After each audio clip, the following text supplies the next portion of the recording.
White आ रहा है sir. Okay जी।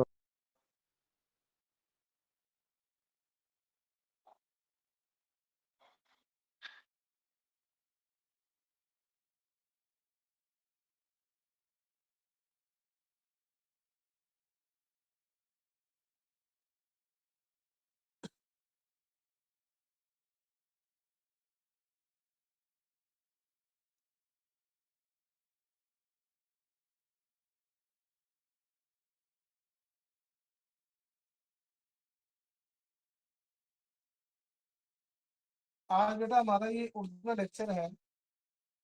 इसके अंदर हम पढ़ेंगे, एक तो नंबर 1 हमारा टॉपिक होगा रुमूज़े औकाफ। रुमूज़े औकाफ, ठीक है।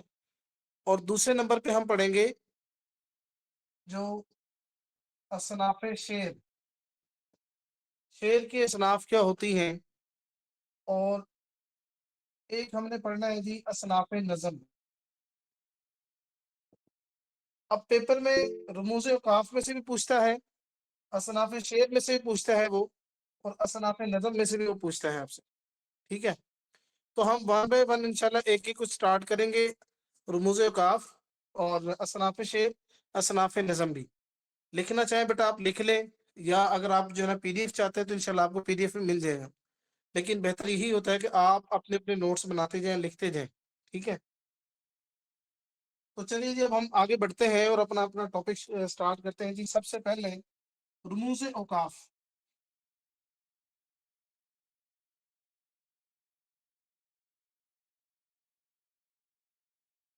अब आपने सबसे पहले ये समझना है कि व्हाट इज ये रुमूज़े औकाफ बेसिकली होता क्या है। रुमूज़े औकाफ ये होता क्या है। रुमूज बेटा, रुमूज रम्स की जमा है, रमस की जमा है। इसका मतलब होता है इशारा। रुमूज का मतलब होता है इशारा, रुमूज रमस की जमा है इशारा। और जो औकाफ है बेटा ये वकफ की जमा है, इसका मतलब होता है ठहरना, ठीक है। तो ऐसे इशारे जिन पे इंसान क्या करता है, ठहर जाता है, उनको क्या कहते हैं, रुमूज औकाफ कहते हैं। अब जिस तरह हम कोई जुमला लिखते हैं उर्दू में, तो जब हम कोई सेंटेंस मिसाल के तौर पे ऐसा होता है कि जिसमें हम किसी से कोई क्वेश्चन करते हैं, कुछ पूछते हैं, कोई सवाल करते हैं, तो एट द एंड हम क्या करें, मैं कहता हूँ जिस तरह कि फॉर एग्जांपल मैं अली से पूछता हूँ कि अली तुम्हारा नाम क्या है, ठीक है, ठीक है, कि अली तुम्हारा नाम क्या है।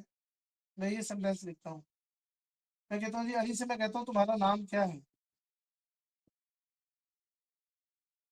अब इसके आखिर में मैंने रुमूज़े औकाफ में से इशारतन क्या कर दिया जी, एक आखिर में वो लगा दिया लास्ट में रुमूज़े औकाफ जी, ये वाला। इसको क्या कहते हैं, ये वकफ का निशान है, वकफ की अलामत है।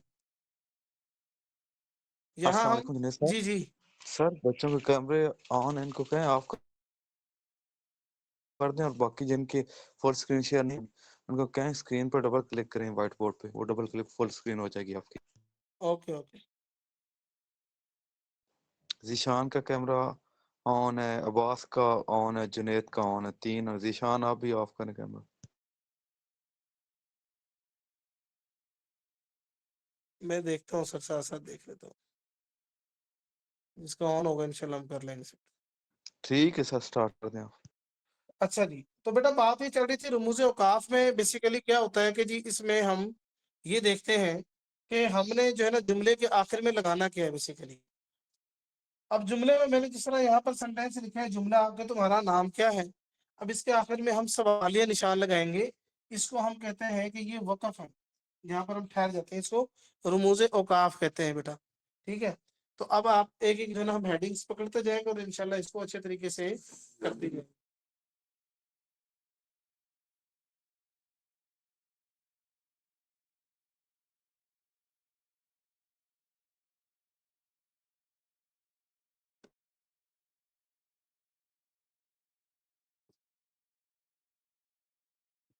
रुमूज़े औकाफ में सबसे पहले हमारे पास आता है जी बेटा सक्ता।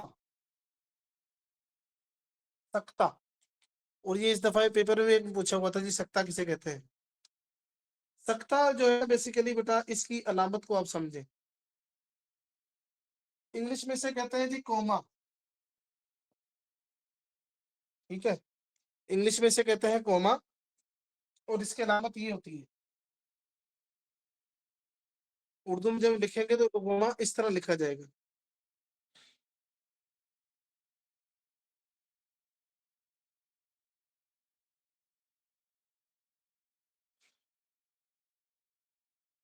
जिस तरह मैं कहता हूँ, ये इसकी अलामत होगी जी सख्ता। मैं यहाँ पर एक समझाने के लिए मैं कहता हूँ जी, जिससे फॉर एग्जाम्पल, सबक फिर पढ़ सदाकत का कोमा लगा दिया, अदालत का कोमा लगा दिया, शुजाअत का कोमा लगा दिया। सबक फिर पढ़ सदाकत का, अदालत का या शुजाअत का, लिया जाएगा तुझसे काम दुनिया की इमामत का।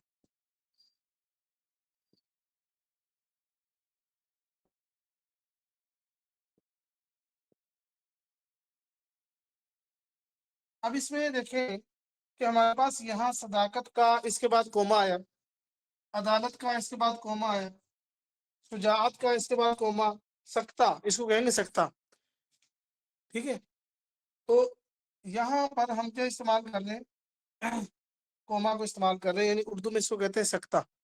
सख्ता का मतलब होता है कि जब आप यानी सेंटेंस जब आप बोल रहे हैं, लिख रहे हैं, तो थोड़ी देर के लिए जब आप रुक जाते हैं, चीजों को गिनवाना शुरू कर देते हैं, तो वहां पर आप लगा देते हैं कोमा लगा देते हैं। सदाकत का कोमा लगा दिया, अदालत का कोमा लगा दिया, शुजाअत का वहां पर कोमा लगा दिया, तो इसको उर्दू इस्लाम में क्या कहते हैं जी, सख्ता। अब इसमें ये होता है कि जब मिसाल के तौर पे हम जब सेंटेंस में जब हम बोल रहे होते हैं सेंटेंस, तो इसको वहां पर लगाते हैं, यानी जब हम बोलते हैं तो हम जब कोमा का इस्तेमाल करते हैं तो इसमें हमारी सांस टूटती नहीं है, थोड़ी थोड़ी देर के लिए बस रुकते हैं, जिस तरह हम कहते हैं ना, सबक फिर पर सदाकत का, अदालत का, शुजाअत का, प्रॉपर तरीके से इसमें वक्फा नहीं होता, इसमें शॉर्ट पॉज होता है, ठीक है। इसको सख्ता उर्दू में कहते हैं और इंग्लिश में इसको कोमा कहते हैं, ठीक है। और इसको एक और इसका नाम होता है जी वकफे खफीफ, वकफे खफीफ। वकफे खफीफ का मतलब होता है कि हल्का सा वक्फा करना, ठीक है। एक तो ये होता है ना जी, सेंटेंस जहां पर आपका मुकम्मल हो जाए तो उसको आप फुल स्टॉप कर देते जी, खत्म हो गया। इसमें मुकम्मल तौर पे ठहरना नहीं होता, थोड़ा थोड़ा मतलब पॉज लेना होता है और सांस नहीं टूटती, इसको सख्ता कहते हैं, ठीक है।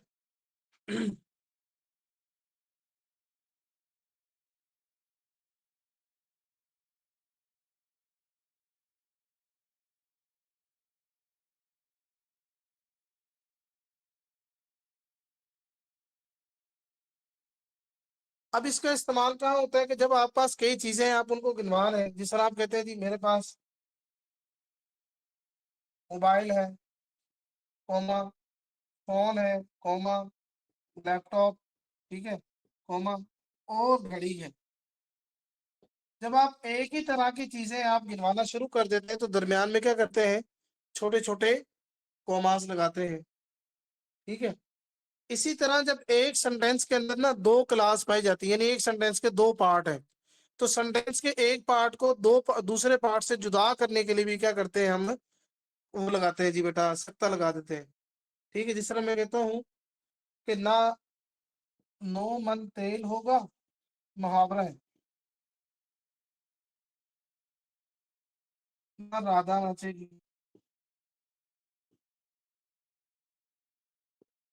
ठीक है, ये एक मुहावरा है। ना नो मन तेल होगा जी, ना राधा नाचेगी। अब यहाँ पर देखें, एक मुहावरे के दो पार्ट है, ना नो मन तेल होगा एक पार्ट, और ना राधा नाचेगी दूसरा पार्ट। इन दोनों पार्ट्स को एक दूसरे से जुदा करने के लिए बेसिकली हम कोमा यानी सख्ता का इस्तेमाल करते हैं। तो मेरे ख्याल से बेटा आपको समझ में आ गया होगा सख्ता हम कहाँ पर इस्तेमाल करते हैं और ये क्या होता है, और इंग्लिश में इसको क्या कहते हैं जी, कोमा कहते हैं। समझ आ गया बेटा आपको।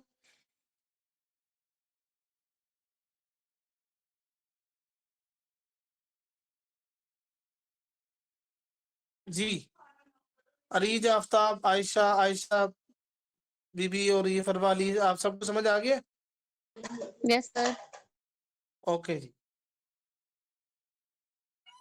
सर इंग्लिश में से पंक्चुएशन। हाँ जी, इंग्लिश में से पंक्चुएशन कहते हैं बेटा, यानी इबारत पर एराब लगाना। ठीक है। अब जिस तरह इंग्लिश में हम कोई सेंटेंस लिखते हैं तो क्या करते हैं, जिस तरह का सेंटेंस होता है उसी तरह हम क्या करते हैं, कॉमा लगा। जिस तरह मैं कहता हूँ इंग्लिश में, I have mobile phone laptop and, जिस तरह मैं कहता हूँ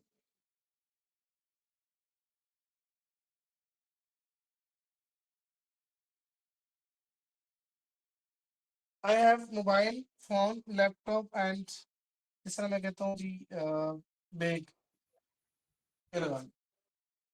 अब यहाँ क्या है जी, कि मोबाइल, इसके बाद कोमा, फोन, उसके बाद कोमा, ठीक है, लैपटॉप कोमा, और उसके बाद जब सेंटेंस हमारा खत्म हो गया जी, हमने क्या कर दिया, वहां पर फुल स्टॉप लगा दिए।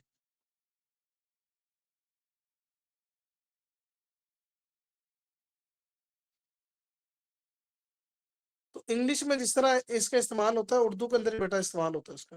बेसिकली हम करते हैं तो इसलिए हम शायद ये समझते हैं कि ये पता नहीं कोई नई चीज आ गई, ऐसा नहीं है। अब उसे जो कमीशन ने बेसिकली ये सवाल पूछना शुरू कर दिए रुमूज़ औकाफ के वाले से भी। ठीक है, चलें जी। तो ये था बेटा जो ना सारा सख्ता के मुतालिक। अब हम नेक्स्ट पढ़ते हैं, दूसरे नंबर पे हमारे पास जी वो है वक्फा। वक्फा किसे कहते हैं जी?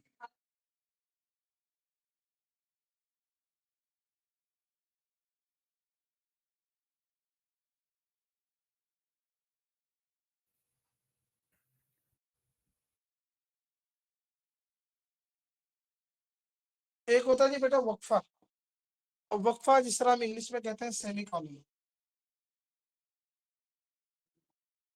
ठीक है, सेमी कॉलन जिसे कहते हैं इसे हम नाम देते थे जी उसका, यानी ये सख्ता से थोड़ा सा ज्यादा इसमें ठहराव होता है, सख्ता से थोड़ा सा ज्यादा इसमें ठहराव होता है।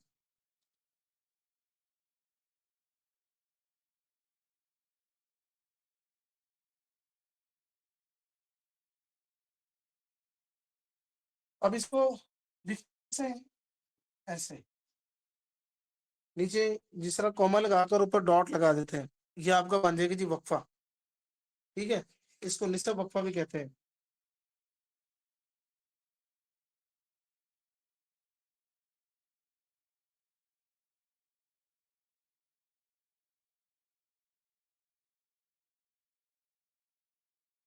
तो इसको अब इस्तेमाल हम कहाँ पर करते हैं बेटा?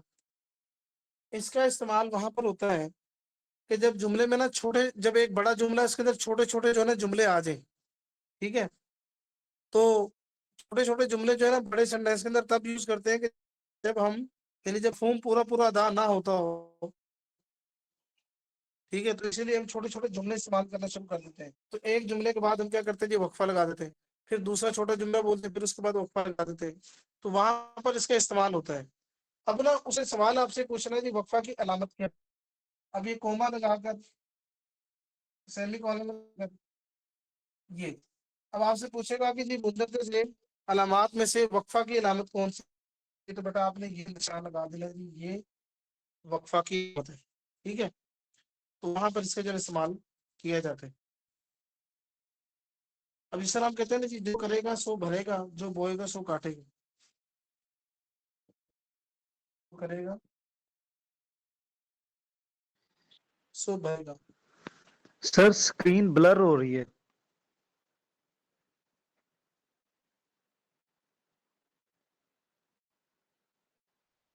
अब भी जी सर अभी।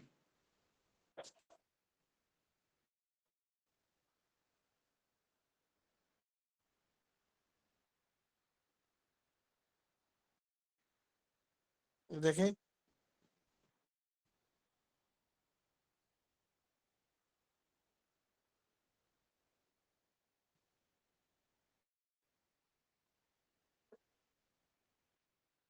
तो ज्यादा ब्लर हो गई है।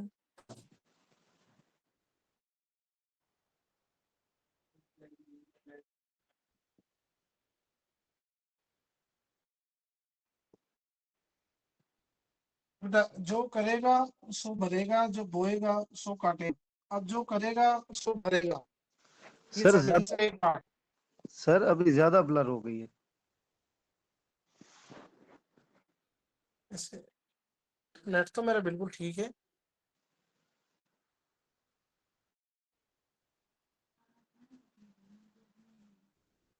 बाकी सबको सबको ब्लर नजर आ रही है? जी सर, सब ब्लर नजर आ रही है। Yes, sir.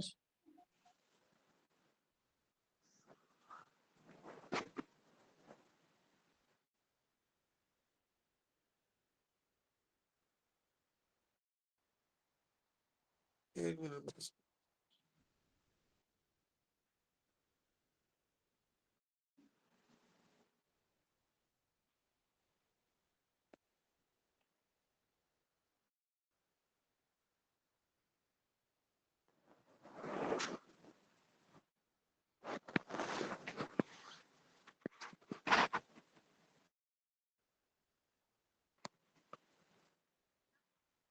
हाँ जी बेटा, आप बताइएगा। अब और ज्यादा सर हो गई, और ज्यादा।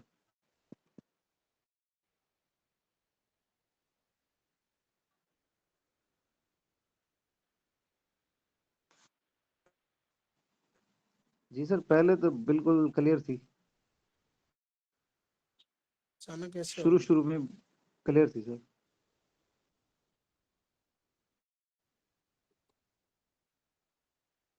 मैं भी नजर आ रहा हूँ कि नहीं?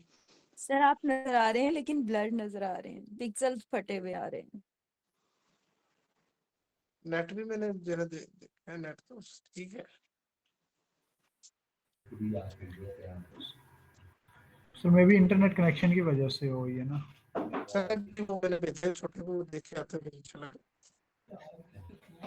अच्छा, तो बेटा हम बात असल में कर रहे थे इसके वाले से, रमूज काफ के वाले से। पहले हमने जो है ना वो पढ़ा उसको सख्ता को। ठीक है, सख्ता में जिस तरह हम छोटा कोमा इस्तेमाल करते हैं, तो ये है ना, अलामात कुछ दे देंगे तो उसमें वो आपसे ये पूछेगा कि ये जो दी गई जो अलामात है बेसिकली इनमें से क्या है, सख्ता है या वक्फा है वगैरह। तो जो कोमा होता है बेटा वो सख्ता होता है, और जो आपका सेमी कॉलन होता है ना, जिस तरह कोमा के ऊपर एक डॉट लगा देते हैं आपका सेमी कॉलन हो जाता है। ठीक है, तो उसको हम क्या कहते हैं, आपका जो यानी वक्फा कहते हैं उसको। देखिए सर अस्सलाम वालेकुम। जी जी। सर आप इस तरह करें, पीडीएफ शेयर कर दें और सब पीडीएफ ओपन कर लें और आप जो ना ओरल में बताते जाएं। इस तरह स्क्रीन तो ब्लर आ रही है और फिर समझ नहीं आएगी, व्हाइट बोर्ड की भी नहीं समझ आ रही। या फिर स्क्रीन हम्म, स्क्रीन सर आप थोड़ी देर के लिए बंद कर दें और फिर दोबारा चलाएं बढ़िया। वीडियो। हम्म, अब चलाएं सर। अब ठीक ठीक हो गया, अब कुछ बेहतर हो बिल्कुल गया। ठीक हो गया सर। अच्छा, अच्छा। बात भी कर। सर इन दोनों कॉमा में पहचाना कैसे जाएगा?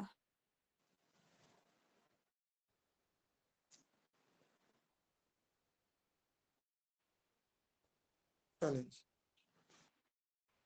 बेटा, ये देखो, ये जो आपका निशान है, मिसाल के तौर पे ये हो गया जी कोमा।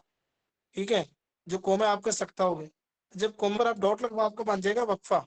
उसने आपको ना ये नहीं पूछना कि मिसाल तौर पे ये कहाँ इस्तेमाल, उसने मतलब ये सवाल पूछना आपसे कि दर्जे अलामात में से वक्फा कौन सा है, कोमा कौन सा है, फुल स्टॉप कौन सा है वगैरह। इस तरह आपसे वो पूछेगा। ठीक है, जी सर। ये तो मैं वैसे आपको मिसालें दे दे के समझा रहा हूँ कि कहाँ कहाँ ये इस्तेमाल होंगे। आप बस ये देखना है कि अगर कोमा बेसिकली इस्तेमाल होता है कि जब एक ही तरकीब की मुख्तलिफ चीजें आ जाती है ना, वहां पर आप कोमा इस्तेमाल करते हैं छोटे छोटे एक एक लफ्ज के बाद। जिस तरह मैंने मिसाल दी थी, सबक फिर अदालत का, सदाकत का, शुजात का। अब सदाकत का उसके बाद कोमा, सेमीकोलन तो नहीं लगा सकते वहां पर, क्योंकि वहां पे ज्यादा वक्फे की जरूरत है, ज्यादा पोज की जरूरत है। तो यहाँ यहाँ जो है ना, जो करेगा सो भरेगा, ये पूरा जुमला हो गया। इस एक पूरे जुमले के बाद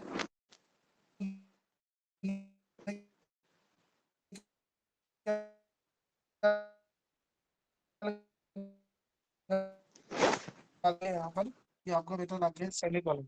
ठीक है, अब वक्फा ले रहे हो, इसको हम क्या वक्फा कहेंगे। समझ रहे हैं ना बात को? जी। हाँ जी। अब उसके बाद ये तीसरे नंबर पे हमारे पास जो चीज आ जाती है उसको कहते हैं जी कॉलन। ठीक है, उसको कहेंगे जी कॉलन, यानी राब्ता।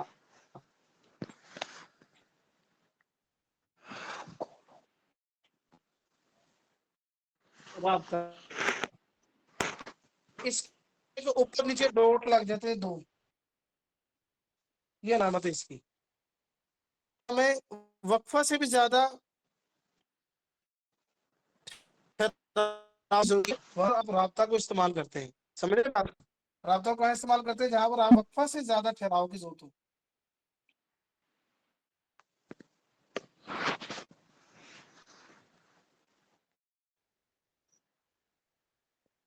वहां आप इस्तेमाल करेंगे किसको जी? वक्फा को।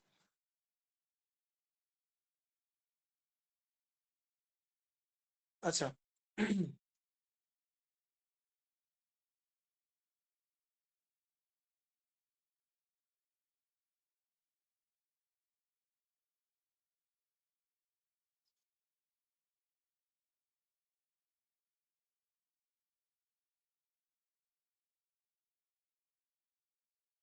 अच्छा, इसमें बेटा हम जो इसमें इस्तेमाल करते हैं इसको वक़्फ़ लाजिम भी कहते हैं। ये सवाल पूछ सकते हैं कि राब्ता वक़्फ़ लाजिम, ठीक है, वक़्फ़ जो है ना इख्तियारी वगैरह इस तरह। तो इसका दूसरा नाम राब्ता का नाम वक़्फ़ लाजिम है।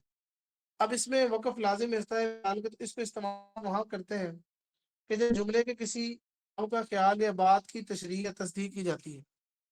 जुमला जो है ना मतलब बोला जा रहा है ना, उससे पहले जो मिसाल और जुमले से पहले कोई ख्याल गुजरा है, कोई आइडिया गुजरा है, उसकी तस्दीक उसमें की जाती है, उसकी तशरीह की जाती है।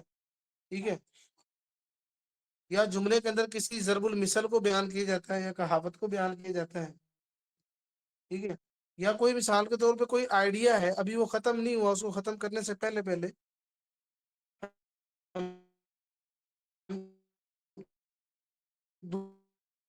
दूसरा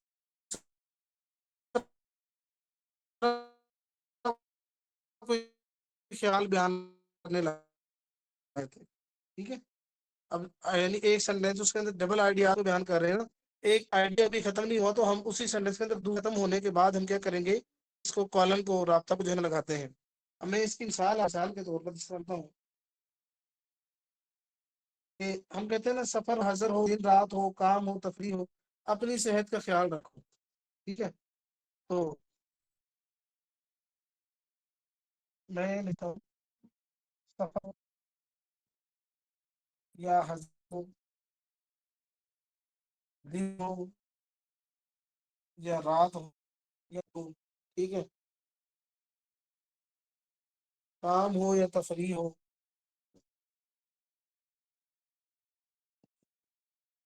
यहाँ तो एक ख्याल हो गया जी। ठीक है, अब ये ख्याल खत्म हो गया तो मैंने इस ख्याल को खत्म होने से पहले क्या लगा दिया? ठीक जी, राब्ता लगा दिए। अब एक बात अभी चल रही है, अब दूसरा ख्याल आ गया जी। दूसरा क्या है तो यही है।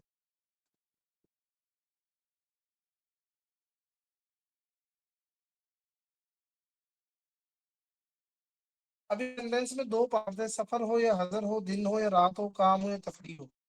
यहाँ पर ये एक ख्याल है, एक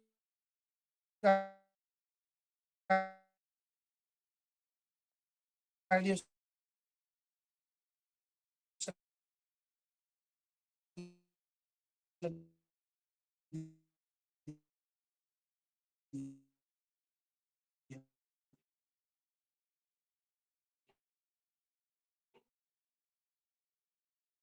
ख्याल है। अब इन दोनों ख्याल के दरमियान में राब्ते के ही हमने क्या कर दिया जी, ये राब्ता लगा दिया है, कॉलर लगा दिया है। ठीक है, कि एक सेंटेंस मिसाल के तौर पर ये ख्याल कंप्लीट हुआ है, दूसरा शुरू होने वाला है, तो दूसरे लगा देंगे। एक ये है। दूसरे नंबर पे जिस तरह मैं कहता हूँ जी, इसकी एक मिसाल तो ये होगी। नंबर पे हम कहते हैं किसी हकीम का कौल है, मैं कहता हूँ किसी हकीम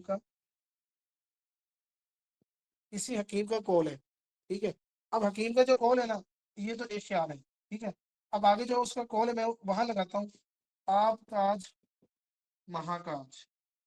अब इस किसी हकीम को कौन है उसके बाद क्या लगा देना आपने, कॉल राब्ता लगा देना। इसी तरह आप कहते हैं जी बकौल शायर में बात कर रहा हूं, तो बकौल शायर आपने ये बात की, तो शायर अभी जो है ना वो शायर की बात अभी आपने आगे करनी है, तो बकौल शायर बाद आपने कॉलर लगा देना है, राब्ता लगा देना है, ठीक है। तो अब बकौल शायर ए भी करने को हुनर चाहिए।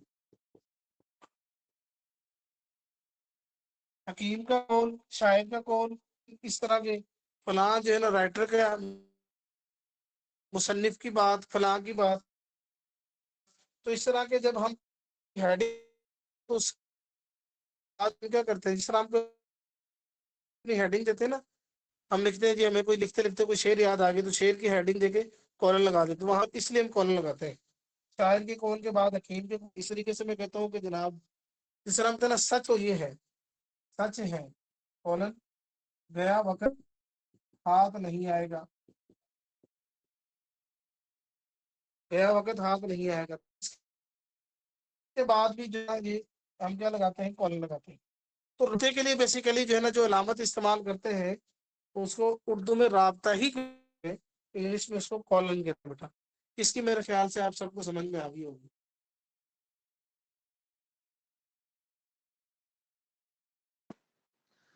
सर समझ आ रही है, लेकिन ये आपकी आवाज एक तो दोबारा कट रही है और फिर स्क्रीन ब्लर हो गई है।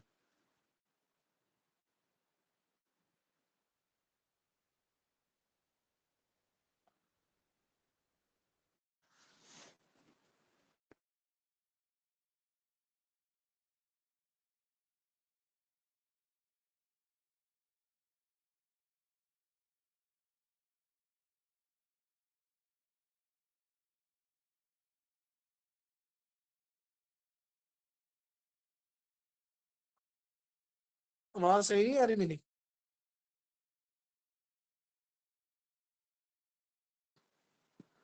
सर अब आवाज आपकी सही है। दोबारा बोलिएगा सर। अब ठीक है? जी सर, स्क्रीन ठीक नहीं है अब।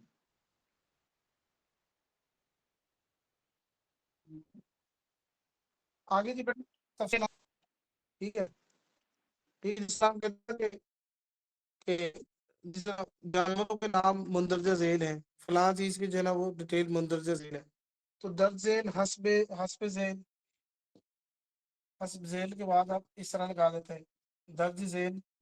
आप जिस तरह किसी चीज की तफसील कर रहे हैं ना, तो आप उसमें जो है ना हस्ब झेल है, नंबरिंग कर करके 1 2 3, किसी चीज की यानी कि लिस्ट जो है ना उसके बारे में बता रहे हैं, तो हस्ब झेल दर्ज झेल इस तरह के अल्फाज के बाद आप ये क्या करते हैं, तफसीली अलामत लगाते हैं, इसको कहते हैं तफसीलिया।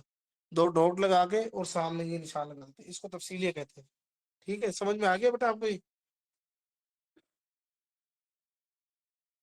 जिस तरह आप कहते हैं कि जी नारियल के बेशुमार फायदे हैं, कुछ लोगों को नारियल पसंद है, जी नारियल के बेशुमार फायदे हैं, तो अब वो ये कहेगा ना जी नारियल के बेशुमार फायदे हैं, तो इस तरह यानी वो लगाएगा तफसीली अलामत।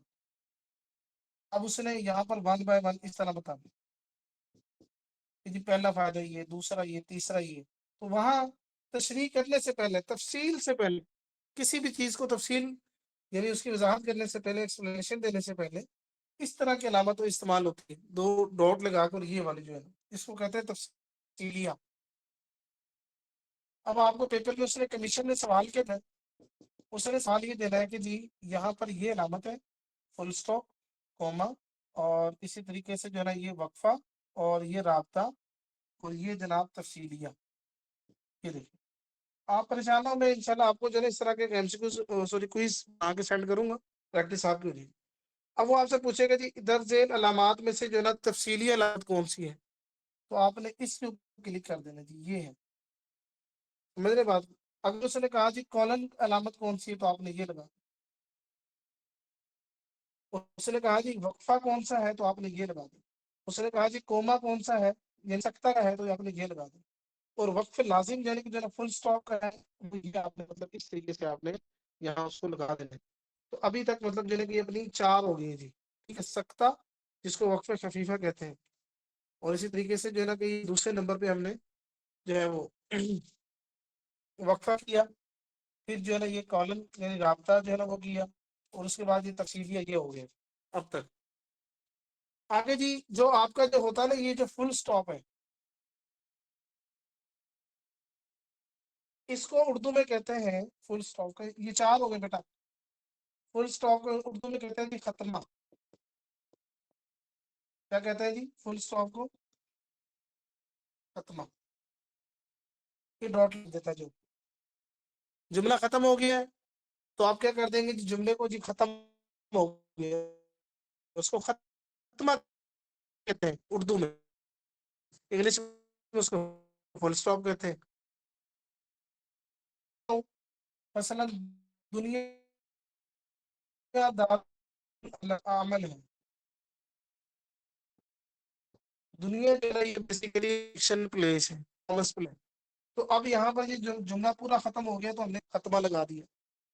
दुनिया आखिरत की खेती है,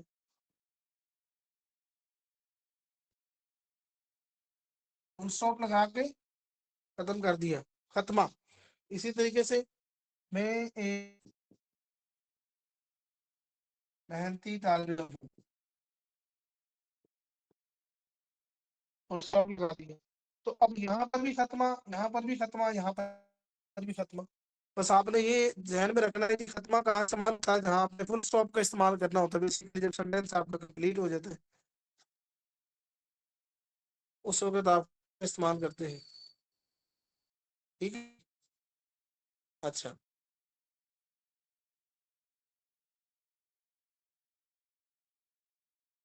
अब बेटा ये जो है ना 5 हो गए, 5 हो गए। छठा जी हमारे पास सवालिया। सवालिया क्या होता है जी? ये तुम्हारा नाम क्या है, मैं इस तरह कहता हूँ। तो आपने किसी भी चीज के मुतालिक उसके काम के मुतालिक जो सवाल करता है उसको क्या कहते हैं जी? सवालिया जुमला। और उसके आखिर में ये सवालिया जी नामत लगा दी। ठीक है, इस तरह होता है। एक होता है जी रुमुज़ काम में से निदाया या फिजाइया। निदाया भी कह देते हैं, बाद औक़ात इसको फिजाइया भी कह देते हैं। नंबर 7 पे अब इसकी अलामत क्या है? इसकी अलामत ये है कि ऊपर से इसको इस छोटा सा अलिफ लिखे दो, निदाइया कहते हैं इसको। अब ये कहाँ पर बेसिकली इस्तेमाल होता है?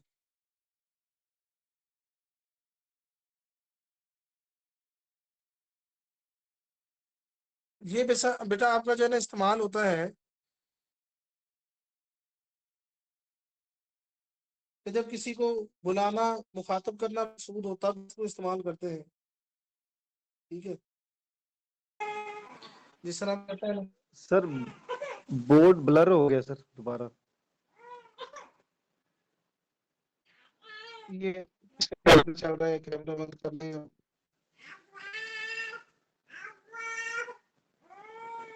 अच्छा सर, इसको जाया भी यही होता है और निदाया भी यही है? शाहिद नजीर साहब जी, हाँ जी। निदाई इसका मतलब होता है कि पुकारना। जाइए का मतलब होता है ताज्जुब में या हैरानी में कोई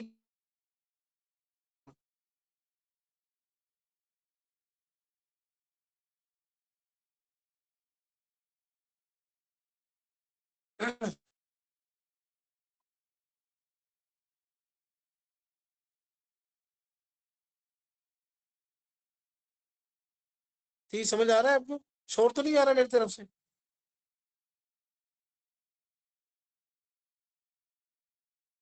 सर आवाज आ रही है आपकी, लेकिन वो बोर्ड ब्लर हो रहा है।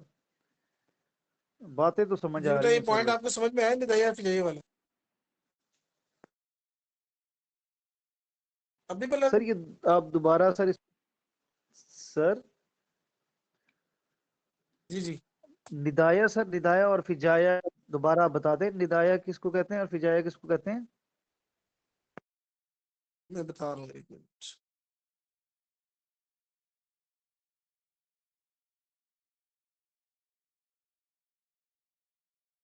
बेटा निदाइये कहते हैं इसको कि जब आप किसी को मतलब निदाइया फिजाइया दोनों एक ही चीज है, लेकिन इसको बाद में निदाइया भी कह देते हैं या फिजाइया भी कह देते हैं।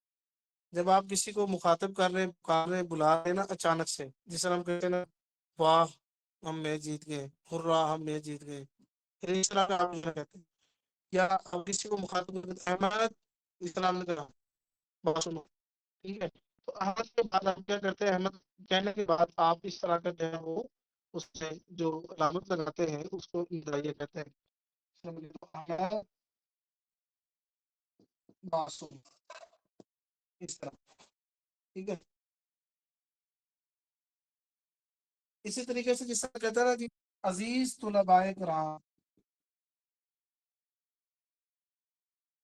मुखातब किया अजीज तुलबाए कुरान। अच्छा, मैं आपका शुक्रगुजार हूँ कि आपने मेरी बातों को तवज्जो से सुना।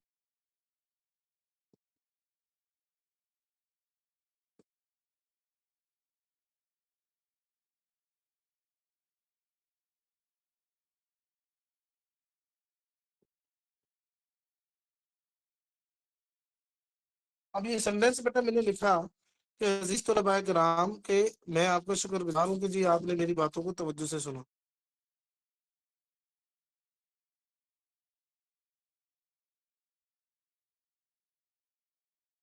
ये अब नजर आ रहा है?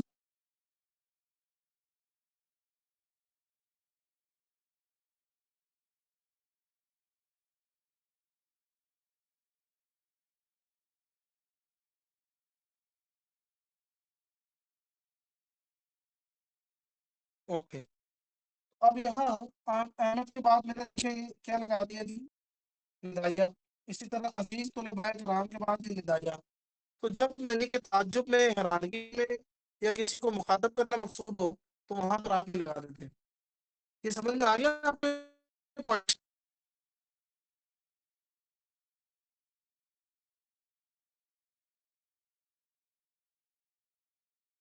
सब बोले हैं? Yes sir. जी सर ओके आ जी, रही बोल है। रहे हैं आप। ओके, आगे जी हमारे पास वावेन। आप ना बोलते रहे, एक्टिव रहे, ताकि थोड़ा सा जल्दी इसको कंप्लीट कर लें। बस रह गए, 3 रह गए। एक वावेन होता है बेटा, वावेन किसे कहते हैं?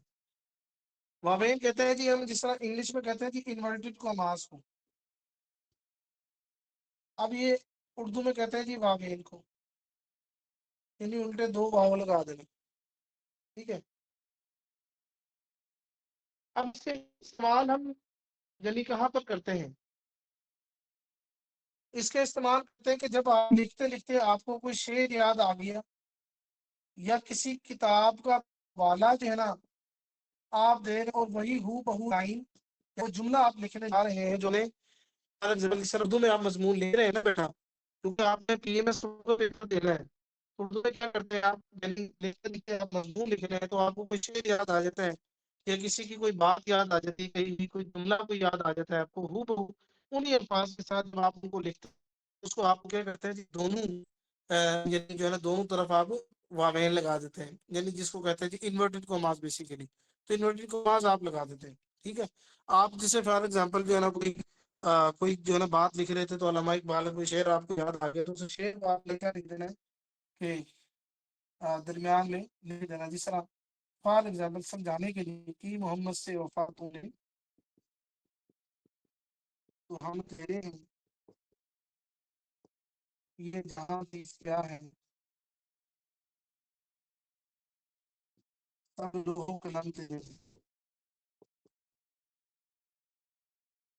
अब जब उसने अपना कोई हवाला दिए तो वो क्या करेगा, इस तरह मतलब जो है ना वो इन्वर्टेड कॉमास में से बंद कर देगा। तो इसको क्या कहते हैं, वावेल कहते हैं। पेपर में उसने बेटा सवाल ही देना है कि जी ये जो है ना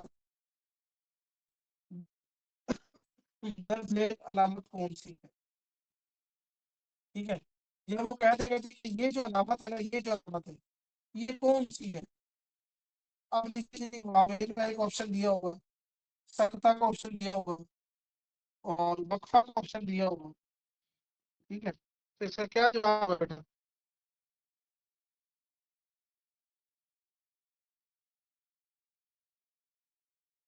ये अलामत उसने दी आपको, तो उससे पूछेगा आपसे कि ये क्या है, कौन सी है, वावेल है, सकता है, वक्फा है, क्या?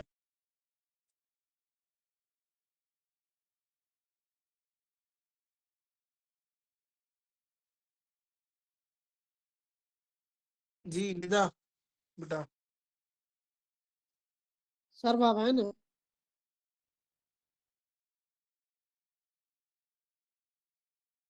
वावेल बोला मैंने, आप बोलते नहीं यार। सर वो नजर नहीं ठीक आता। मैं अच्छा ठीक है।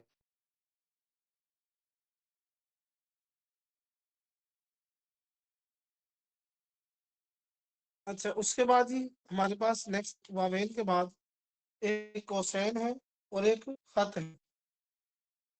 अब ये कोसेन समझ लीजिए, ये भी उसने मेरे ख्याल से पूछा हो। ठीक है,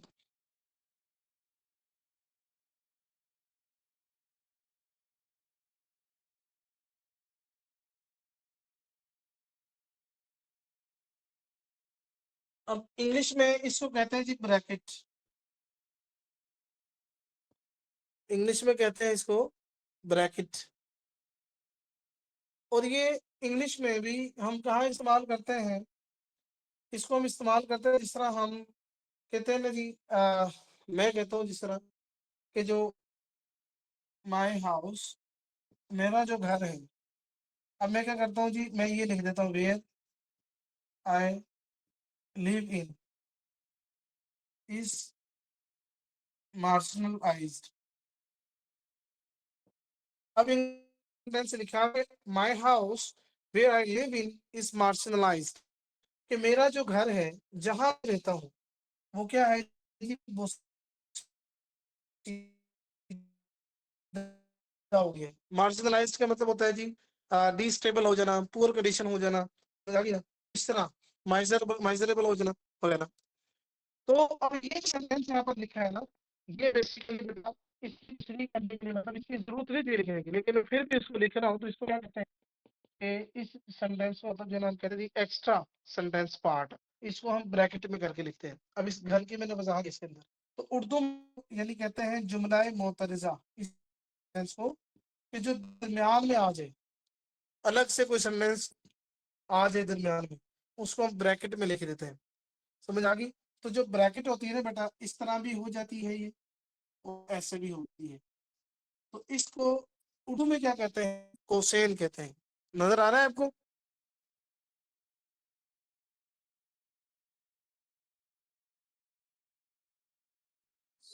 सर जी, जुमला मुतरजा। जुमला मोतरजा।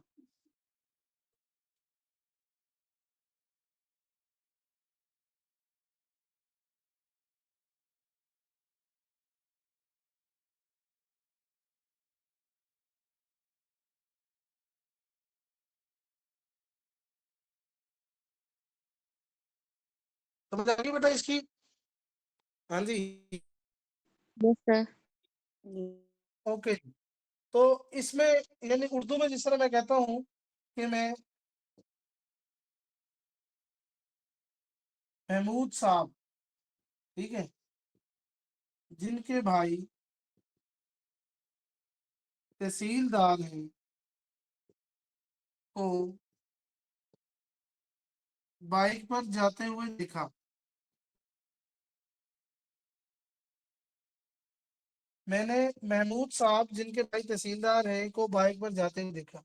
अब जिनके भाई तहसीलदार हैं यानी महमूद साहब के, तो ये मैंने दरमियान में जो सेंटेंस लिखा है ना, तो बेटा ये आपका जुमला है मुतज़ा। इसके दोनों साइड क्या करेंगे, लगा देंगे, जिसको उर्दू में क्या कहते हैं बेटा, कोशा कहते हैं। अब समझ में आ गई ये बात आप? जी,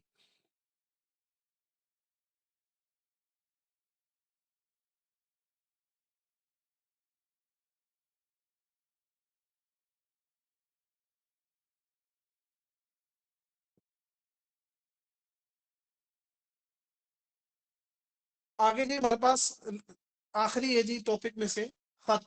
इसको इंग्लिश में कहते हैं डैश। ठीक है, इंग्लिश में क्या कहते हैं? डैश। और उर्दू में इसकी अलामत ये होती है, ये वाली। ठीक है, इसको खत कहते हैं। अब ये कहाँ पर इस्तेमाल होता है?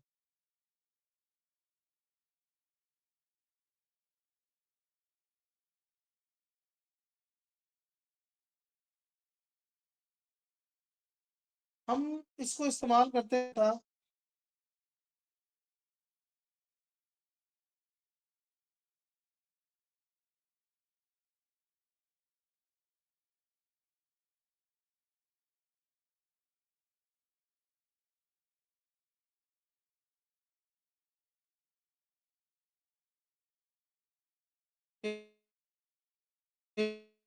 जिस अभी मैं आपको बताया था ना कोसाइन, सेम इस इसको इस्तेमाल करते हैं कि ब्रैकेट ना खत लगा दे। जिस तरह मैं कहता हूँ कि उसामा, खत लगाया, मैंने लिखा उसामा, ना सिर्फ उसामा बल्कि उसका सारा खानदान, खानदान ये खत लगाया, इंतहाई शरीफ है। अब यहाँ उसामा के बाद देखिए जी ये खत लग गया, खानदान के बाद भी खत लग गया।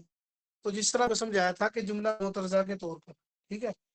अब ये तो लिखना चाहिए था जी उसामा इंतहाई शरीफ है, तो मेरा अब उसामा, ना सिर्फ उसामा बल्कि उसका सारा खानदान। अब उसामा के बाद मैंने क्या लगाया? खत लगा दिया। खानदान जो है ना उसके बाद भी खत लगा दिया। इसको कहते हैं जी जुमला मुतरजा के तौर इसको इस्तेमाल करते हैं। जी बेटा आपको समझ आ गया टॉपिक आज का? हाँ जी, जी सर आ गया, बस ये खत वाला कुछ समझ नहीं आया। आखिरी वाला सर समझा दो।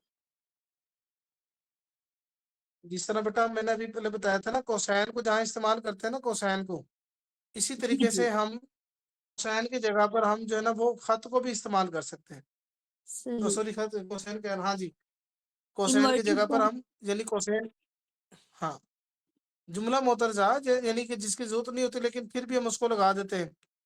ठीक है, मतलब अपनी बात पर ज्यादा फोकस करवाने के लिए। वो मैंने कहा ना जी मैं महमूद साहब के भाई तहसीलदार है, मैं उससे मिला हूँ।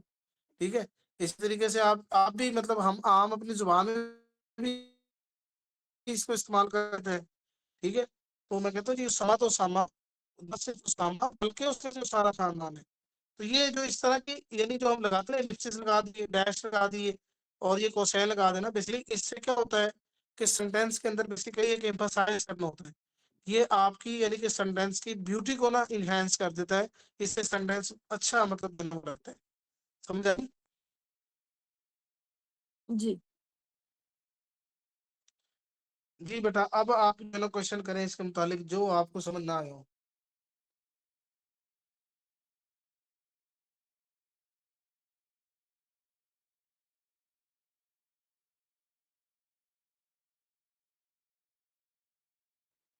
सर आपने एक ये किया था वक्फा में, जो करेगा सो भरेगा। तो सर जो करेगा सो भरेगा कि एंड पे हम वक्फा लगाएंगे ना? जी जी, उसको कहते हैं निसब वक्फा, यानी और जो सेंटेंस का हाफ हाफ सेंटेंस।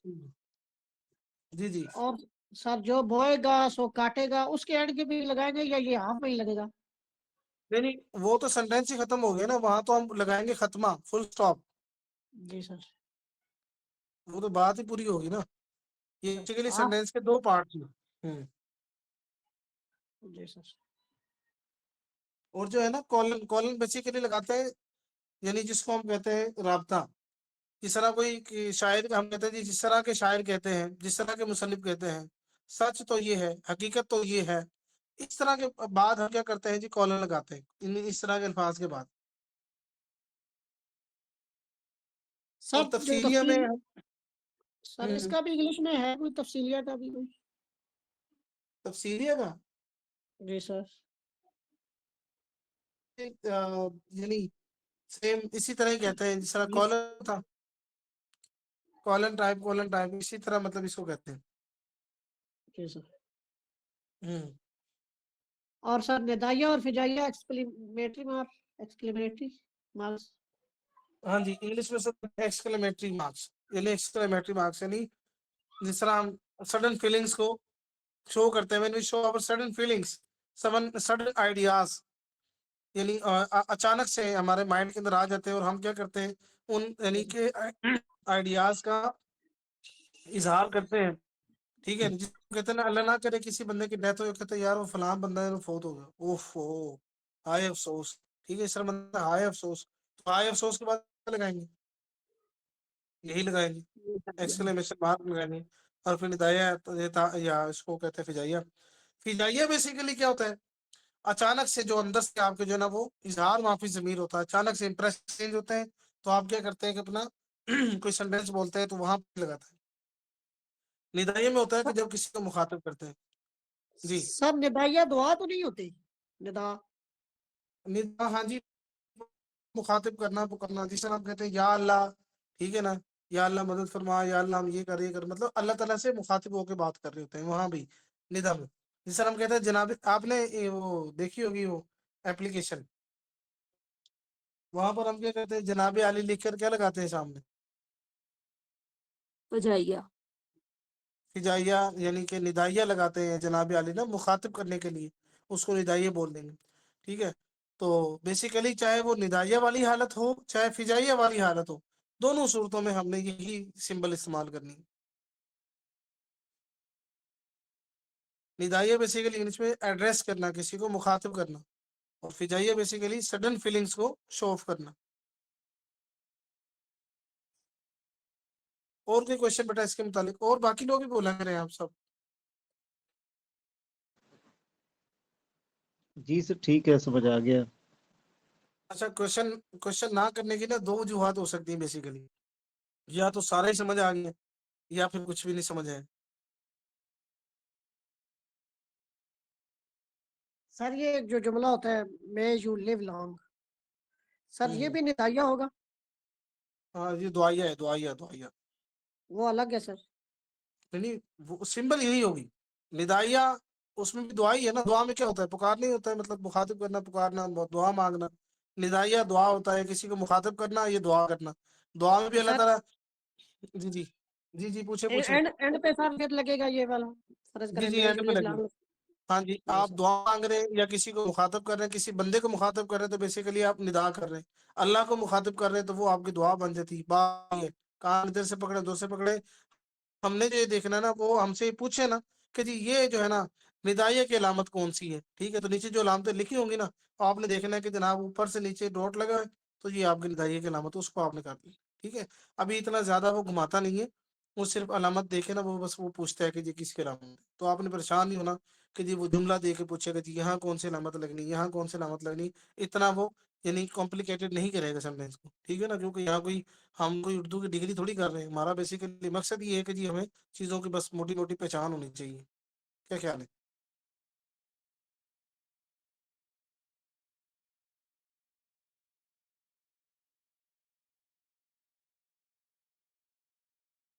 जी शाहिद साहब, आपको समझ आई है? शाहिद साहब, शाहिद साहब, फरवा। जी सर समझ आ गई अल्हम्दुलिल्लाह। जी और ये सर। जो नईम है, नईम साहब आप नहीं बोलते क्लास में, क्या बोलते हैं आप?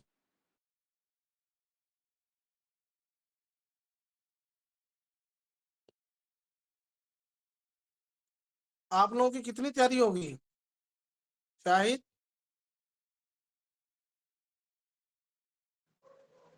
जी सर। मैंने कहा कोई टेस्ट वगैरह में पास भी हो रहा है कि नहीं?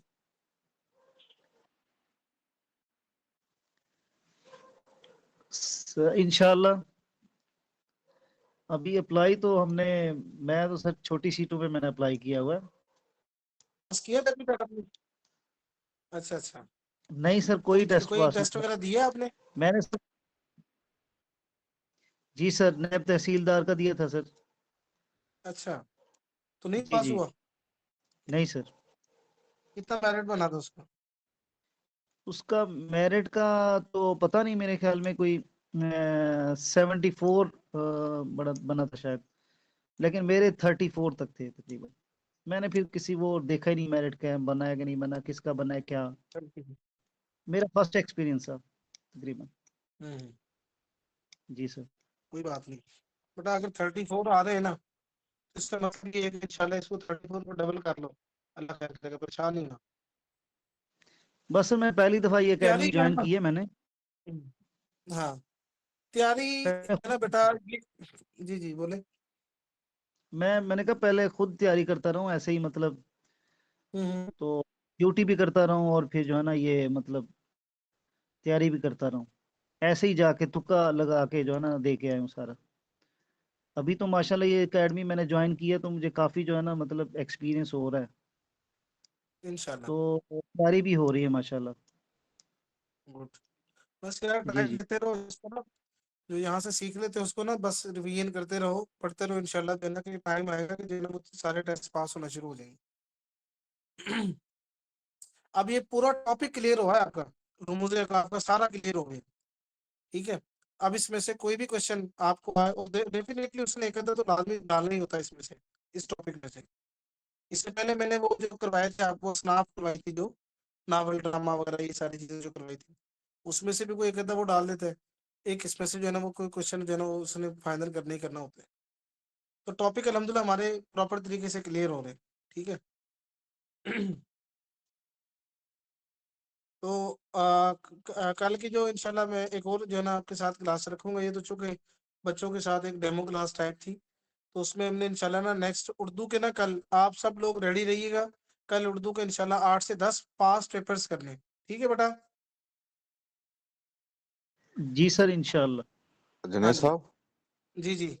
जो बच्चे नहीं हो उनको कह दे नंबर अपना हमारा लिख देना हम्म। बोर्ड पे, जिन्होंने ज्वाइन करना हो। सर नंबर बोलिएगा आप, इधर ही एक मिनट में लिख देता हूँ। 0343 zero three 79 four three seven nine 7986 seven nine seven 7986 86307 अच्छा 779 है। 7986 अच्छा 8307 79860 307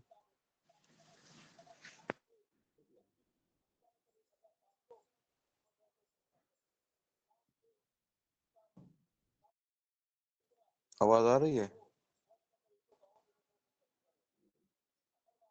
जुनेद साहब?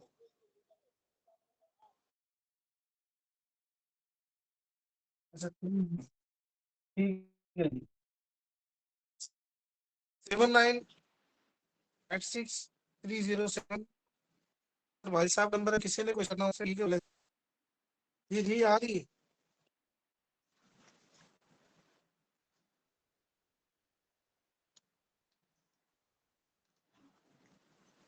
जी नंबर शेयर कर दिया सर ने, तो आप बेटा उसको जो है ना वो नोट कर ले। तो मैं क्या बात कर रहा था आपसे अभी कल की क्लास के इससे बारे पहले। में कर रहे थे सर, कल क्लास। हाँ जी जी बेटा। तो आप सब लोग रेडी हैं सारे ही? जी इंशाल्लाह सर। कल इंशाल्लाह पास पेपर बेटा करेंगे, और जबरदस्त तरीके से करेंगे, कम से कम 8 से 10 पेपर्स को करेंगे, पास पेपर्स, ठीक है।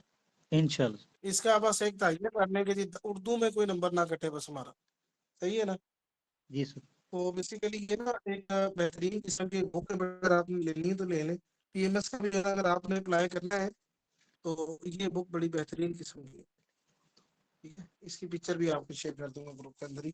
डॉक्टर इशफाक अहमद साहब की है, बहुत जबरदस्त है, पीएमएस के हवाले से जो है ना बड़ी जबरदस्त किताब है। तो ये पढ़ी हुई थी, आज मैंने वो निकाली तो मैंने कहा चले बच्चों को बता दूं। तो पीएमएस में बेटा 100 नंबर उर्दू का पेपर होता है।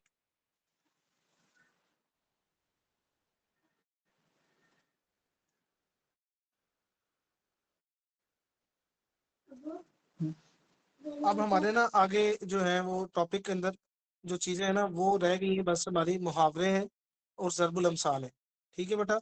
और कुछ यानी कि जो है ना सवाल है जी, फलां किताब किसने लिखी है, फलां किसने लिखी है, बस ये है। और एक एक टॉपिक है जी असनाफ, जी ऐसे के लिहाज से भी है, इसमें ऐसे लिखे हुए हैं काफी। ये आप देख सकते, मैं दिखाऊंगा आपको। ये आपको मैं दिखाता हूँ, ये आपको शायद नजर आ रही, नजर आ रहा है? ब्लर है सर, ब्लर है। ये ब्लर है मतलब समझ लें, बस ये ना मजमून लिखे हुए हैं सारे, सारे उर्दू के मज़ामीन हैं, ठीक है। Okay sir. तो हाँ जी, पेपर में और इसके अंदर जो है पास पेपर भी हैं इस बुक के अंदर। तो इंशाल्लाह अगर तो आप सब जो है पीएमएस के लिए एग्रीड है, तो ये पीएमएस का उर्दू सब्जेक्ट और इसके साथ साथ फिर इंग्लिश के दोनों सब्जेक्ट्स, इंग्लिश ग्रामर और इंग्लिश ऐसे, ठीक है। रोजाना यानी कि हम कोशिश करेंगे कि वीक में इंशाल्लाह आपको ना कम अज कम कोई 4 से 5 एसेज में तैयार करवाया करूंगा। उसमें बकायदा प्रॉपर तरीके से आउटलाइन कैसे बनाते हैं, लिखते कैसे हैं, ऐसे की जो स्ट्रेंथ कैसे बढ़ाते हैं, और इसके अंदर कोटेशंस कैसे ऐड करते हैं, रेफरेंसेस कैसे डालते हैं, केस स्टडी कैसे करते हैं, व्हाट्सएवर जो भी चीजें हैं वो इंशाल्लाह आपके साथ अच्छा ऑथेंटिक मटेरियल वो भी आपके साथ शेयर कर दें। तो इसमें आपने जो है अगर बच्चे जो इंटरेस्टेड है पीएमएस के हवाले से, तो बेटा वो ना वाजिद साहब के साथ लाजमी कॉन्टेक्ट करें। इंग्लिश इसमें बेसिकली इंग्लिश ग्रामर और इंग्लिश ऐसे और पीएमएस का उर्दू, और बेसिकली जो है ना हमारा ये तो जो जनरल नॉलेज का जो है ना सारा प्लेटफॉर्म वो तो चल ही रहा है आपके साथ। और अगर कोई बच्चा मिसाल तौर ऑप्शनल सब्जेक्ट वो उसकी भी प्रिपरेशन करना चाहे, तो उसमें मैं आपको रेफर करूंगा कि आप एक पॉलिटिकल साइंस सब्जेक्ट चूज कीजिएगा और एक सोशल साइंस जिसको कहते हैं सोशल वर्क, वो आपने चूज कर लेना है। और एक आपने करना है बेटा पंजाबी। ये तीनों सब्जेक्ट्स बेहतरीन किस्म के हैं और जबरदस्त किस्म की स्कोरिंग आपको देंगे।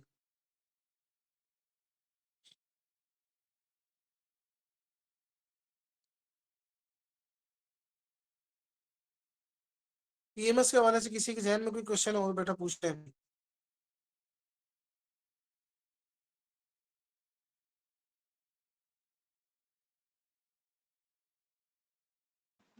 सर पीएमएस का ये भी पूछें कि किस किस ने अप्लाई किया है। किसने अप्लाई किया जी? आप में से किया किसी ने अप्लाई, किसी बच्चे ने?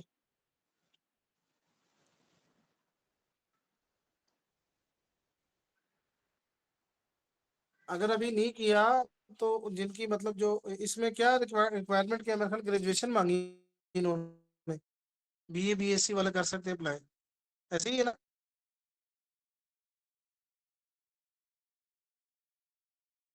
सर ऐड में तो मेरे ख्याल ये लिखा हुआ था ग्रेजुएशन वाले अप्लाई कर सकते हैं। जी सर, लेकिन एज लिमिट जो ना वो मैंने नहीं किया कि एज लिमिट लिखी हुई थी 30, तो उसमें अच्छा मेरी जो है ना वो तकरीबन है 32 है तकरीबन। अच्छा अच्छा अच्छा, जी जी सही है। सर, इसलिए मैं कह रहा चले था कि आप बाकी पूछ। बेटा जिनकी एज है, जिनकी मतलब एज 30 से अंडर 30 है, वो लाजमी अप्लाई करें। और इंशाल्लाह बेहतरीन किस्म की जो है ना वो क्लासेस होंगी। और इसका जो है ना वो मेरे ख्याल लास्ट डेट जो है ना 5 जनवरी है, उससे पहले पहले अप्लाई करते हैं। अभी तो 3 है, अभी अप्लाई कर लें। या आपको नहीं आता अप्लाई करना है, प्रॉब्लम है, तो आप जो है ना डॉक्यूमेंट्स शेयर कर दें सर भाई साहब को, तो इंशाल्लाह अप्लाई भी कर देंगे और साथ साथ आपको जो है ना क्लासेस भी देंगे। पीएमएस का बेहतरीन किस्म का एक सेशन जो है ना मैं चलाने जा रहा हूँ, तो उसका इंशाल्लाह जो है ना आपको फायदा होगा। जूम को इंशाल्लाह ना मैं बेहतर कर रहा हूँ बेटा, इसमें काफी थोड़ी सी ज्यादा तो नहीं, थोड़ी सी स्ट्रगल होता है, वो थोड़ा उसको ना मेरे से वो शायद पे करना पड़ेगा, तब वो जो तरीके से ना वो क्लासेस को कंडक्ट करवाएंगे। तो आज बड़ा ही वहाँ पर लेक्चर हो जाना था क्योंकि कुछ चीजें मैंने वहाँ पर सेट की हुई थी, तो उसमें फिर शायद मीटिंग करना जी, वो कह रहे थे कि इसको ना प्रॉपर तरीके से सेटिंग करनी होगी, उसको हमने कुछ पे करना है, मनता है उसका कोई सीन है। उसका फिर टाइम भी होता है मेरे ख्याल से 40 मिनट का, 30 मिनट का। अगर वैसे आप उसको जो फ्री चला रहे हैं, तो अगर आप उसका पे करते हैं फिर जितना मर्जी आप उसको चला सकते हैं, इस तरह कुछ है। तो वहाँ ये है कि ये जो स्क्रीन शेयरिंग हो रही है सारा कुछ जो है ना, ये बेसिकली वहाँ डायरेक्ट जबरदस्त किस्म का नजर आता है, यहाँ लिखते हैं तो वहाँ लिखा जाता है, तो बेसिकली वो सही समझ में आ जाता है। सही है।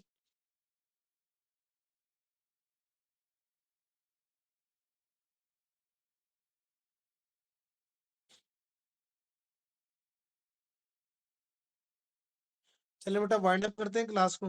हाँ ये जो चीजें अभी आपको पढ़ाई है रुमूज़ और काफ के वाले से, तो इंशाल्लाह इसका पीडीएफ आपके साथ शेयर कर देते हैं, इसको तैयार कर लीजिएगा। और बाकी जो है ना वो कल के लिए आप प्रिपेयर्ड हो गए इंशाल्लाह। कल 2025 के जो कम से कम 10 से जो है ना वो 8 से 10 जो पास्ट पेपर्स हैं वो मैं आपको करवा दूँ। पहले मेरे ख्याल से पहले करवाए थे आप लोगों को मैंने पेपर्स उर्दू के? जी सर, आपने पहले भी करवाए थे पास्ट पेपर। अच्छा, जी सर, कितने किए थे आपने? तकरीबन मेरे ख्याल में 5 किए थे शायद। 5 किए तो 10 कल कर लेंगे इंशाल्लाह, 15। तो ये है कि जो तकरीबन 3 क्लासेस में इसको इंशाल्लाह 2025 को क्लियर कर देंगे। 32 या 35 के राउंड पेपर्स हैं टोटल। तो कल हम कोशिश करेंगे 8 से 10 क्लियर करेंगे, और नेक्स्ट 2 क्लासेस के अंदर इंशाल्लाह खत्म वाइंड अप कर देंगे उर्दू के सिलेबस के 5 पेपर्स को। 2025 को अच्छे तरीके से प्रिपेयर करो बेटा। 2025 को वो अच्छे तरीके से आपको आना चाहिए। वैसे तो मैं ये सजेस्ट करता हूँ कम से कम लास्ट 2 इयर्स के आप तैयार करें, ज्यादा पीछे भी ना जाए। अच्छा, पास पेपर में ना बहुत बच्चे जो है ना वो क्या करते हैं ऊपर ना बहुत ज्यादा बर्डन कर लेते हैं, जी हम जो है ना 2019 से स्टार्ट करेंगे, 20 से स्टार्ट। इस तरह नहीं करना। अपडेटेड जो नॉलेज है उसके ऊपर जो है ना ज्यादा फोकस करें। आप ये देखें कि कमीशन का करंट बेसिकली जो है ना मूड क्या है, पेपर मूड को समझा करें। अब बच्चे बेचारे जो है ना वो 2018 17 19 20 वो बेचारे यहाँ 2022 23 तक आके थक जाते हैं। इतना मटेरियल जो है ना वो माइंड में मिक्स हो जाता है, वो प्रॉपर तरीके से तैयार नहीं होता। करंट जो चीजें हैं ना उनको तैयार करें, अपडेशन को तैयार करें। आप ये देखें कि 2025 से मिसाल तौर से पेपर का पैटर्न क्या रखा है। मेरे ख्याल से 2025 का जो पेपर पैटर्न है वो डिफरेंट है, और बहुत ज्यादा डिफरेंट है। यानी कि जो प्रीवियस जो आपने भी शायद चेक किए होंगे, चेक करते हैं आप इन चीजों को? मैं तो गौर से चेक करता हूँ। मतलब 2025 को उसने बहुत डिफरेंट रखा है 24 और 23 से, 22 से, पास्ट पेपर से। अब चीजें ना बड़ी मतलब अपडेट हो रही हैं, तो इसलिए ना करंट चीजों पर ज्यादा फोकस किया करें। बस 2025 को अच्छे तरीके से तैयार कर लें सारे सब्जेक्ट्स में, चाहे वो उर्दू है, इस्लामियात है, इंग्लिश है, पाक स्टडी है, कोई भी है सब्जेक्ट है। 2025 अच्छा तरीके से आपका तैयार हो। फिर उसके बाद आप देख लें, अगर आपकी कैपेसिटी है, आपका इंटरेस्ट बढ़ता है, तो आप 2026 को भी, सॉरी 24 को भी कर लें। 2 साल बहुत है। और अब जो नए नए जो पेपर आ रहे हैं तो बस उनको तैयार करते रहे। लास्ट 2 इयर्स के अच्छे प्रिपेयर्ड हो। तकरीबन बेटा अगर 60 पेपर्स आपको अच्छे तरीके से तैयार है, 50 से 60 बहुत पेपर होते हैं, कम से कम 50 5 से 6 हजार एमसीक्यूज बनते थे, 5 से 6 हजार। और उसमें चारों ऑप्शन समेत अगर आप तैयारी करते हैं तो बहुत जबरदस्त आपकी तैयारी होती है। यानी सर आप ये कह रहे हैं कि हमें जो है ना 25 से पीछे तैयारी करनी चाहिए, 25 24 23 22। नहीं, बस 25 तैयार करें, मैं बता रहा हूँ 25 तैयार करें। 25 तो इंशाल्लाह हमारी कोशिश ये होगी कि हम क्लास के अंदर ही आपको करवा देंगे। 2025 तो टीचर्स ही करवा देंगे आपको, ठीक है। आपने सिर्फ, अगर मैं कह रहा हूँ कि आपने 25 को तैयार कर लेना है, साथ में 24 को ऐड कर लें बस। अगर तो आपका इंटरेस्ट है, आप कर सकते हैं, आपका माइंड है, आप जो है ना मतलब शौक ज्यादा रखते हैं, तो फिर आप उस जो है ना मूव कर सकते हैं 24 से ऊपर भी, 23 या 22 तक। वरना मैं तो ये सजेस्ट करूंगा आपको कि आप 25 को अच्छे तरीके से तैयार करें, 24 को अच्छे तरीके से तैयार कर लें, विद 4 ऑप्शंस, चारों ऑप्शन के साथ तैयार करें, ठीक है। ये इनफ हो जाना बेटा, बहुत हो जाएगा, काफी है। बाकी सब्जेक्टिव तैयारी तो आपकी चल ही रही है अल्हम्दुलिल्लाह। मैंने ना कभी इतना ज्यादा मतलब पास पेपर्स को देखा नहीं है, आपको सही बता रहा हूँ। जो करंट चीजें होती है ना, मैं वो उनके ऊपर फोकस ज्यादा कर रहा हूँ। मेरी कोशिश होती है कि सब्जेक्टिव तरीके से जो है ना वो चीजों को लिया जाए, और इसी तरीके से मैं पढ़ता रहा हूँ, अल्हम्दुलिल्लाह मुझे फायदा हुआ, ठीक है। अब वो बच्चे के ऊपर प्रेशर जी, वो पास पेपर्स रट्टा लगाओ, वो बार बार वो चीजें ना दिमाग में मिक्सअप हो जाती हैं। आप सब्जेक्टिव जब तैयारी अच्छी कर लेते हो ना, तो पास पेपर तो ऐसे निकलते हैं, फटाफट निकल जाते हैं। क्या ख्याल है? क्या मैं इस बात पर राइट हूँ कि नहीं? अगर आप सब्जेक्टिव अच्छे तरीके से तैयार कर रहे हो तो मेरे ख्याल से पास पेपर्स तो बहुत अच्छे से तैयार होते हैं फिर।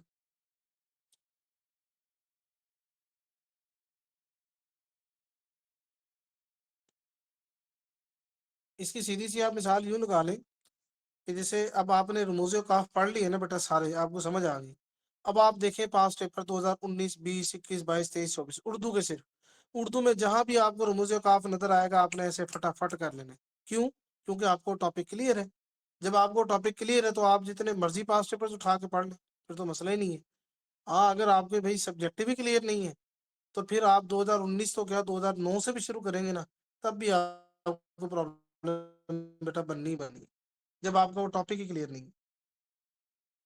इसीलिए तो बच्चे बेचारे परेशान होते हैं, 2-2 साल लगा देते हैं, 3-3 साल लगा लेते हैं, परेशान होते हैं, डायरेक्शन नहीं मिल रही प्रॉपर तरीके से, कैसे करें? वही सब्जेक्टिव तैयारी करो। हिस्ट्री को पढ़ रहे हो तो सब्जेक्टिव तैयारी करो। बनु मैया को प्रॉपर तरीके से पढ़ो। बनु मैया 661 से लेकर 750 तक दरमियान में कितने हुक्मरान आए, ठीक है, तो उनको अच्छे तरीके से तैयार कर लो, ठीक है। एक ट्रिक आपको बता दूं बेटा, ट्रिक छोटी सी तैयारी की।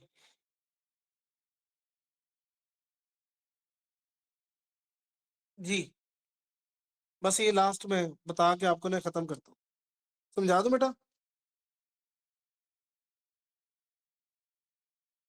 बोला करें यार, आप तो मुझे लगता है शायद मुझसे ज्यादा आप जो है ना सुस्त पड़ गए। जी सर।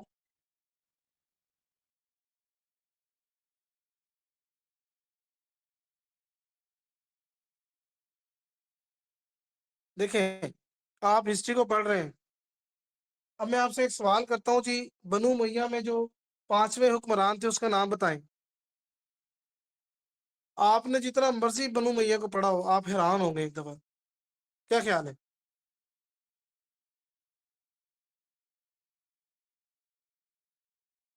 ऐसे है कि नहीं शाहिद? जी सर। मैंने कहा अगर आपसे मतलब ये पूछा जाए कि जी बनु मैया के छठे हुक्मरान कौन से, 5वें कौन से, तो आप परेशान होंगे कि नहीं होंगे अचानक से? जी सर। जी सर, तो कोई ऐसा ही है। ऐसी, आपने हिस्ट्री को पढ़ा है, ये बनु मैया को पढ़ लिया आप लोगों ने? मेरे ख्याल सर सागर साहब शायद पढ़ा रहे थे। नहीं सर, अभी मेरे ख्याल में नहीं पड़ा। क्या चल रहा है हिस्ट्री में से? डायनेस्टियां चल रही हैं मेरे ख्याल में। अच्छा डायनेस्टी सर। देखिए मैं वैसे समझाने के लिए आपको बात कर रहा हूँ। आपने बनु मैया जो है ना, बेसिकली बनु मैया को हम पढ़ रहे हैं जी। बनु मैया जो है ना वो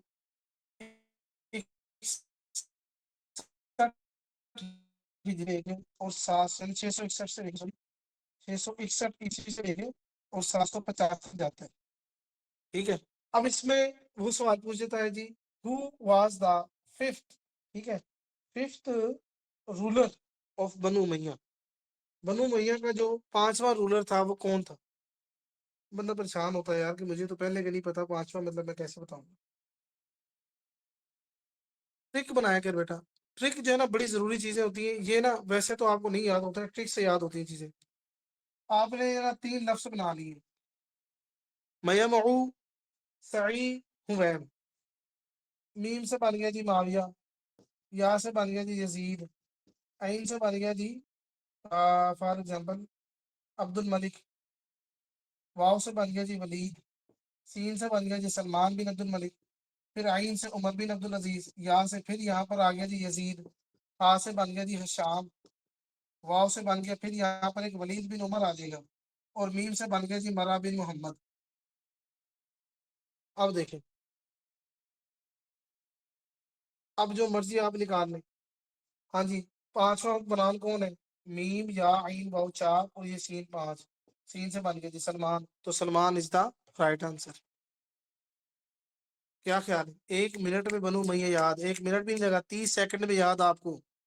थोड़ा सा, थोड़ी सी तवज्जो की बात है, इस तरह चीजों को तैयार किया करें।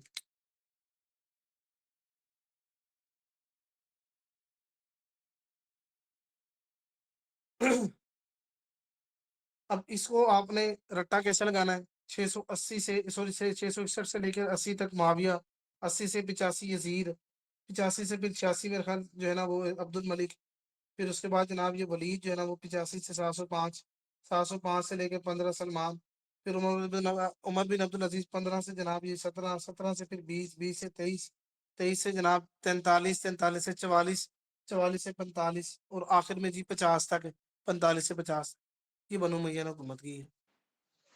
सर ये आपने हे आखिर आखिर वाला जो आपने वर्ड लिखा है सर, हम्म, उसमें हे वाओ ये मीम है? जी जी, हुवैम, अच्छा। हुवैम, जी हुएम, जी हुवेम। हाँ जी, अच्छा सर। मैंने ना और समझाने के लिए सर आपको वैसे बताया जी। नहीं, ये से क्या बनेगा फिर वो लास्ट वाला? बेटा ये से ना एक और यजीद आएगा इसमें ना।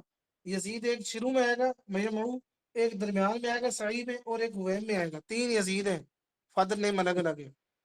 ठीक है। अच्छा जी जी हाँ जी।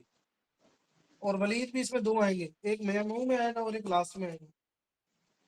ठीक है। और हाँ जी। लास्ट में मीम से क्या बनाया? मरा बिन मोहम्मद, मरा। आखिरी उसके नाम थे, मरा बिन मोहम्मद, बनु मैया के। इसी तरह मैंने बनु बनु अब्बास के बनाए हैं। मैंने उसके क्या कहते हैं जो ये यानी स्लेव डायनेस्टी, कुतुबुद्दीन ऐबक से लेके 1526 इब्राहिम लोधी तक, इसका ही बनाया हुआ है। आगे जनाब वो सारे बनाए हुए हैं। ठीक है।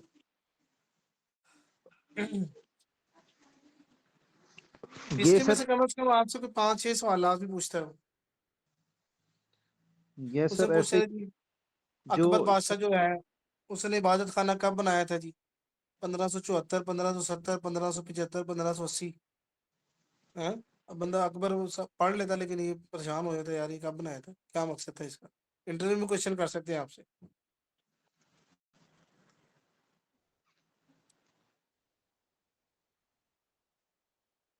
इनके ना ट्रिक्स होते हैं, एक तो समझा अच्छा हो लेक्चर, और दूसरे नंबर पर ट्रिक भी समझी हो टीचर से, फिर नहीं बोलती ये चीजें। जी सर, ये ट्रिक बड़ी काम देती हैं सर। हम्म। जी सर। ट्रिकों से तो काम चलता है, वरना तो काम खराब हो जाता है। Yes sir. मैंने तो बहुत ज्यादा बनाई है ट्रिक्स। अब जिस तरह एक है ना, सबसे पहले जो है ना वो न्यूक्लियर किसने बनाया था, एटम बम?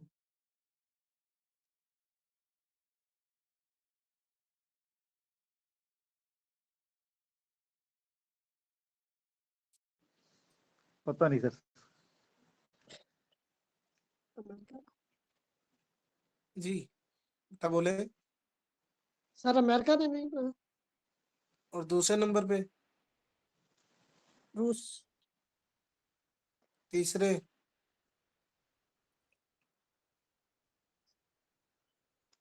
तीसरे पे सर ब्रिटेन है। चौथे पे? चौथे पे सर इसराइल होगा। नहीं,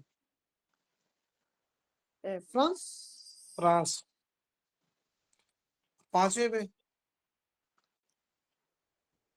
पांचवे पे सर होगा इसराइल होगा। चाइना है। चाइना। और छठे पे? छठे पे फिर सर इसराइल होगा। नहीं, इजराइल है नहीं, इंडिया है। इसराइल है। अभी नहीं है ना, अभी इसके बारे नहीं है, इंडिया है। अच्छा जी, अच्छा इंडिया सातवें पे। फिर उसके बाद पाकिस्तान। अच्छा, एक एक वर्ड बताता हूँ आपको, 2 वर्ड बताता हूँ, 2 वर्ड ये सीख लें सब। आपने ये बोला है उफ, सिप, उफ और सिप। उफ और सिप, ये 2 वर्ड आपने जहन में बिठा लेने। उफ में बेटा जो उफ है ना, उफ, ये 3 उफ आप मिलाएंगे ना, यानी 3 ट्रिपल यू, तो ये 3 जो है ना वो बन जाएंगे कंट्रीज। पहले यू से यूएसए, दूसरे यू से जनाब यूएसएसआर, तीसरे यू से यूके, और एफ से बन गया आपका फ्रांस। तो पहले नंबर पे यूएसए ने बनाया, दूसरे नंबर पे यूएसएसआर ने, और तीसरे नंबर पे बेटा आपका यूके ने, और चौथे नंबर पे फ्रांस ने। और सिप में CIP, सिप, सी से चाइना, आई से इंडिया, और पी से पाकिस्तान। बस ये ध्यान में रखना। उफ, सिप, यानी एटम बम बंदा देखता है ना, वो कहता है उफ, सिप, बड़ी काम खराब है, चल जाए तो मतलब उसका इस तरह। ट्रिक है कि नहीं? Yes sir. ये चीजें होती, ये ना इलॉजिकल सी चीजें होती है, लेकिन दिमाग में हर वक्त बैठी रहती है।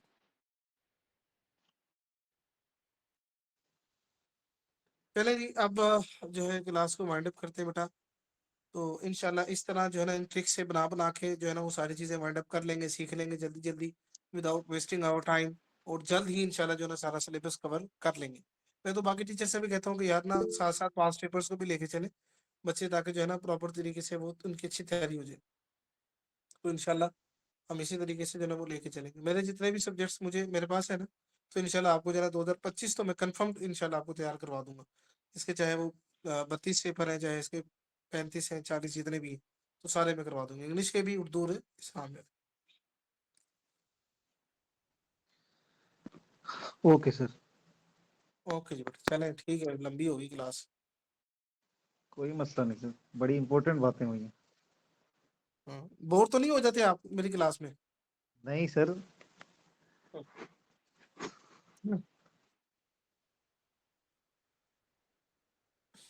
बस ये थोड़ा यार है इसका ना, व्हाइट बोर्ड का थोड़ा इशू होता है, वरना तो इंशाल्लाह इसमें भी सेट कर रहा हूँ मैं। ये मैं वाइस साहब से बात करके ना जूम को प्रॉपर तरीके से लेके चलते हैं जी जी सर, इंशाल्लाह। इंशाल्लाह। चले जी, अल्लाह हाफिज। अल्लाह हाफिज। अब आते हैं थैंक आपके पास इंशाल्लाह, ये ना पीडीएफ आ जाता है तो उसको वहां से देख लीजिएगा, ठीक है?